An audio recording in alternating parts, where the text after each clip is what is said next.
എല്ലാവർക്കും നമസ്കാരം. PSC കോഡന സെഷനിലേക്ക് സ്വാഗതം.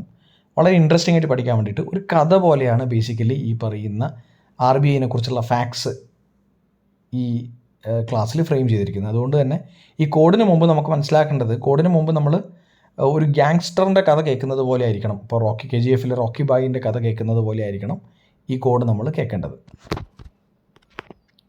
1934 നിയമം വന്നപ്പോഴാണ് ബിസിനസ് 1935 തുടങ്ങാൻ തീരുമാനിച്ചത്. ഐഡിയ 1926 ഹിൽട്ടൺ ആണ് പറഞ്ഞു തന്നത്. 1935 കൽക്കട്ടയിലായിരുന്നു തുടങ്ങിയത്. പിന്നീട് ബിസിനസ് വളർന്നതോടുകൂടി 1937 മുംബൈയിലെത്തി. പണമാണ് മെയിൻ. പിന്നീട് 1949 ഗവൺമെൻറ്റും സപ്പോർട്ടായതോടുകൂടി ബാങ്കുകളുടെ ബാങ്കായി, പണപ്പെരുപ്പം നിയന്ത്രിക്കുന്ന കേന്ദ്ര ബാങ്കായി. ഡോളർ ബിസിനസ് തുടങ്ങി. പണമായതുകൊണ്ട് തന്നെ എപ്പോഴും ടൂൾസ് ഉണ്ടാവും കയ്യിൽ. Repo, reverse repo, bank rate, അങ്ങനെ പലതും. താഴെയുള്ളവർക്ക് താക്കീത് കൊടുക്കാനും അതുപോലെ തന്നെ നിർദ്ദേശങ്ങൾ കൊടുക്കാനും തുടങ്ങി. ചില നിയമങ്ങൾ പാലിച്ചില്ലെങ്കിൽ ബിസിനസ് പൂട്ടിക്കാനും മടിക്കാത്ത രീതിയിൽ വളർന്നു.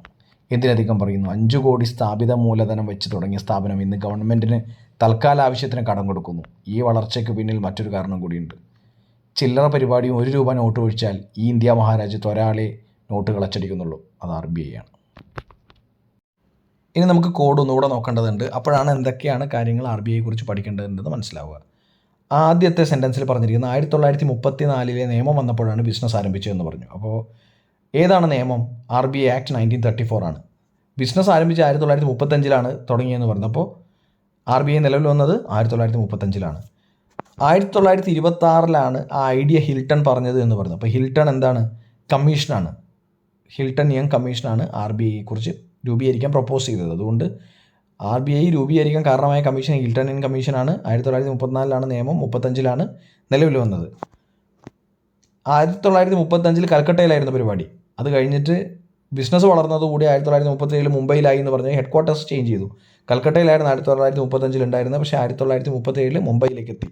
മുംബൈയിലാണ് ഹെഡ് ക്വാർട്ടേഴ്സ്, ഇപ്പോഴും മുംബൈയിലാണ്. പണമാണ് മെയിൻ കാര്യം എന്ന് പറയുന്നത് ഫിനാൻസുമായി ബന്ധപ്പെട്ട അല്ലെങ്കിൽ കറൻസിയായി ബന്ധപ്പെട്ട കാര്യങ്ങളായിരുന്നു. അതുപോലെ 1949 ഗവൺമെൻറ് സപ്പോർട്ട് എന്ന് പറയുന്നത് എന്താ? ദേശസാൽക്കരിച്ചു, നാഷണലൈസ് ചെയ്തു 1949 അല്ലേ? RBI ദേശസാൽക്കരിച്ച വർഷം അല്ലെങ്കിൽ നാഷണലൈസ് ചെയ്ത വർഷം ഏതാണ്? 1949. ബാങ്കുകളുടെ ബാങ്കായി. എന്താണ് RBIൻ്റെ ഒരു വിശേഷണമാണ് ബാങ്കുകളുടെ ബാങ്ക്, ബാങ്കേഴ്സ് ബാങ്ക്. മറ്റ് ബാങ്കുകളുടെയും ബാങ്കാണ് അത്. അവർക്കും വായ്പ കൊടുക്കുന്നതൊക്കെ RBI ആണ്. പണപ്പെരുപ്പം നിയന്ത്രിക്കുന്ന കേന്ദ്ര ബാങ്കായി. മോണിറ്ററി പോളിസി എന്ന് പറയുന്നത് RBIയുടെ പോളിസിയാണ്. എന്തുമായി ബന്ധപ്പെട്ടത്? പണപ്പെരുപ്പം നിയന്ത്രിക്കാനും അതുപോലെ തന്നെ മണി സപ്ലൈ കൺട്രോൾ ചെയ്യാനും വേണ്ടിയിട്ടാണ് RBIയുടെ ഈ മോണിറ്ററി പോളിസി എന്ന് പറയുന്നത്. അപ്പോൾ പണപ്പെരുപ്പം നിയന്ത്രിക്കുന്ന കേന്ദ്ര ബാങ്കായി. സെൻട്രൽ ബാങ്കാണ് reserve bank of India. Dollar business തുടങ്ങി. അപ്പോൾ ഇവിടുത്തെ ഫോറക്സ് ഡീൽ ചെയ്യുന്നത് ആരാണ്?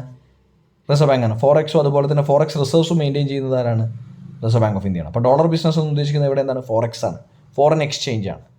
പണമായതുകൊണ്ട് തന്നെ എപ്പോഴും ടൂൾസ് ഉണ്ടാവും എന്ന് പറഞ്ഞു. എന്തൊക്കെയാണ് tools? Repo, reverse repo, bank rate, അങ്ങനെ പല ടൂൾസും ഉണ്ട്. അതായത് ഈ പറയുന്ന മോണിറ്ററി പോളിസി മെയിൻറ്റെയിൻ ചെയ്യാൻ, അതുപോലെ തന്നെ പോളിസി നിരക്കുകൾ വർദ്ധിപ്പിച്ചിട്ട് അല്ലെങ്കിൽ കുറച്ചിട്ട് എക്കോണമിയിലെ മറ്റ് മണി സപ്ലൈയൊക്കെ റെഗുലേറ്റ് ചെയ്യാൻ വേണ്ടിയിട്ട് പലപ്പോഴും. ഇപ്പോൾ റിപ്പോ എന്ന് പറയുന്നത് എന്താണ്? Rate at which RBI gives money to other banks. അപ്പോൾ മറ്റു ബാങ്കുകൾക്ക്, മറ്റ് കമേഴ്ഷ്യൽ ബാങ്കുകൾക്ക്, വാണിജ്യ ബാങ്കുകൾക്ക് ലോൺ കൊടുക്കുന്നതിൻ്റെ നിരക്കാണെന്ത്? റിപ്പോ. റിവേഴ്സ് റിപ്പോ തിരിച്ച് RBI വാങ്ങുന്നത്. RBI എപ്പോഴെങ്കിലും കമേഴ്ഷ്യൽ ബാങ്കുകളിൽ നിന്ന് വായ്പ വാങ്ങുമ്പോൾ അതിൻ്റെ റേറ്റാണ് റിവേഴ്സ് റിപ്പോ. അങ്ങനെ പല ടൂൾസും എന്തിനുണ്ട്? ഈ പറയുന്ന എക്കോണമിയായിട്ട് മണി സപ്ലൈ ഡീൽ ചെയ്യാൻ വേണ്ടിയിട്ടുള്ള ടൂൾസ് എപ്പോഴും കയ്യിലുണ്ടാവും എന്ന് പറയുന്നത് അതാണ്. ഏത്? ഈ പറയുന്ന പോളിസി നിരക്കുകൾ, മറ്റു കാര്യങ്ങളൊക്കെയാണ്. താഴെയുള്ളവർക്ക് താക്കീതും നിർദ്ദേശങ്ങളും കൊടുക്കാൻ തുടങ്ങി. അപ്പോൾ ഏതെങ്കിലും രീതിയിൽ ചില ബിസിനസ്സുകൾ കൃത്യമായിട്ടല്ല നടക്കുന്നത് എങ്കിൽ അത് മോണിറ്റർ ചെയ്യാൻ വേണ്ടിയിട്ട് ഫിനാൻഷ്യൽ സെക്ടറിലെ എന്ത് കാര്യം മോണിറ്റർ ചെയ്യാൻ വേണ്ടിയിട്ടുള്ള സെൻട്രൽ ബാങ്കാണ് RBI. അപ്പോൾ ചില സമയങ്ങൾക്ക് വാണിംഗ് കൊടുക്കാനും, ക്വാളിറ്റേറ്റീവ് കൺട്രോൾ എന്ന് പറയും. ചില സമയങ്ങൾക്ക്, അതായത് ഇന്ന ബിസിനസ് ഈ രീതിയിൽ ചെയ്തില്ലെങ്കിൽ നിർത്തലാക്കാൻ പറ്റും എന്ന് RBIക്ക് കൊടുക്കാൻ പറ്റും. മാത്രമല്ല ഇത്ര ലോൺ കൊടുത്താൽ മതി, ഇത്ര ലോൺ കൊടുക്കണ്ട. ചില സെക്ടറുകൾക്ക്, MSMEകൾക്ക് ഇത്ര ലോൺ കൊടുത്താൽ മതി. അല്ലെങ്കിൽ ഇപ്പം ചില ബാങ്കുകൾ ഇപ്പോൾ ക്യാപിറ്റൽ അഡിക്വസി റേഷ്യോ എന്ന് പറയുന്ന റേഷ്യോ ഒരു നിഷ്കർഷിച്ചൊരു ശതമാനമുണ്ട്, 9% മെയിൻറ്റെയിൻ ചെയ്തില്ലെങ്കിൽ ഇനി ബിസിനസ് തുടരണ്ട എന്ന് പറയാനും RBIക്ക് അവകാശമുണ്ട്. ചില നിയമങ്ങൾ പാലിച്ചില്ലെങ്കിൽ ബിസിനസ് പൂട്ടിക്കാനും മടിക്കാത്ത രീതിയിൽ വളർന്നു എന്ന് പറഞ്ഞതാണ്. എന്തിനധികം പറയുന്നു? 5 കോടി സ്ഥാപിത മൂലധനം. അപ്പോൾ എത്രയാണ് ആദ്യത്തെ ക്യാപിറ്റൽ ഉണ്ടായിരുന്നത്? 5 crores ആണ് തുടങ്ങുമ്പോൾ. ക്യാപിറ്റൽ ഉണ്ടായിരുന്നു RBIക്ക്. ഇന്ന് ഗവൺമെൻറ്റിന് തൽക്കാല ആവശ്യത്തിന് കടം കൊടുക്കുന്നു. അതിൻ്റെ അർത്ഥം എന്താണ്? വെയ്സ് ആൻഡ് മീൻസ് അഡ്വാൻസ് എന്ന് പറഞ്ഞിട്ടൊരു ഒരു ടോപ്പിക് ഉണ്ട്, വെയ്സ് ആൻഡ് മീൻസ്. അപ്പോൾ അതെന്ന് പറയുന്നത് ടെമ്പററി ആയിട്ട് RBIക്ക് എന്ത് അധികാരമുണ്ട്? അപ്പോൾ ഈ പറഞ്ഞ സെൻട്രൽ ഗവൺമെൻറ്റിനാണ് സ്റ്റേറ്റ് ഗവൺമെൻറ്റിനാണ് കടം കൊടുക്കാനുള്ള അധികാരം, അല്ലെങ്കിൽ ആ പറയുന്നത് RBI മാത്രമാണ് ചെയ്യുന്നത്. ഈ വളർച്ചയ്ക്ക് പിന്നിൽ മറ്റൊരു കാരണം കൂടിയുണ്ട്. ചില്ലറ പരിപാടിയും 1 രൂപ നോട്ട് ഒഴിച്ചാൽ ഈ ഇന്ത്യ മഹാരാജ്യത്തെ ഒരാൾ മാത്രമേ നോട്ടുകൾ അച്ചടിക്കുന്നുള്ളൂ എന്ന് പറഞ്ഞത് ആരാണ്? RBI ആണ്.